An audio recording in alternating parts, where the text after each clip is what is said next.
cannons, gunshots, around 400 soldiers, and the populations of the valleys below congregated here on one of the forts of the lines of Torres, protecting Lisbon, the Portuguese capital, during the invasions of Napoleonic armies during the Peninsular War from 1808 to 1810. This is actually what is left of the magazine where gunpowder and such was stored here at the forts. And why am I here today?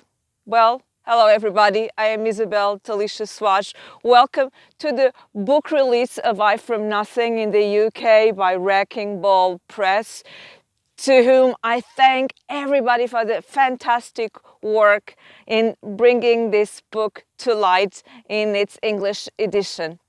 And to celebrate the book launch, I would like to do a reading of chapter 2 of I From Nothing, which is set precisely on one of the forts like this. This is actually called the Forte of Carvalha, and there were many other forts encircling Lisbon against the invasions that were coming from that direction over there.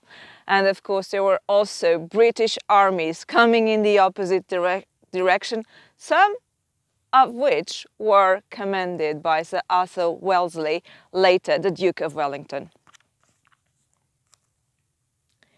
We were dying by the thousands of typhus and dysentery in the infected, muddy trenches, which, or so it was hoped, would protect the capital.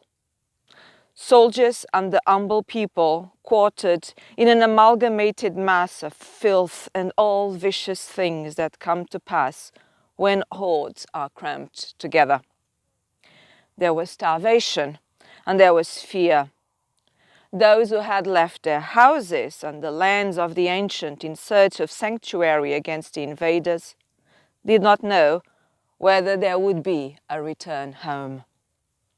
The forts of the lines of Torres were strategically placed on tip of the rugged hills surrounding the valleys near Lisbon. In nearby Carvalha, Cego and Serra de Alrota, the hills that circled the valley made an east-west barrier against the invasions coming from the east, precisely where Spain was located. The forts were there, star-shaped walls of mud and stone whose moats had been dug on the flanks most exposed to attacks. 300 or 400 soldiers strong and half a dozen cannons each. They were our only hope to thwart the invasion. The steep topography upon which they had been erected was, however, the best protection the forts had to offer. It was to those Atlantic wind-swept heights of tenacious, bushy vegetation that the frightened inhabitants from the farms and villages of the West converged.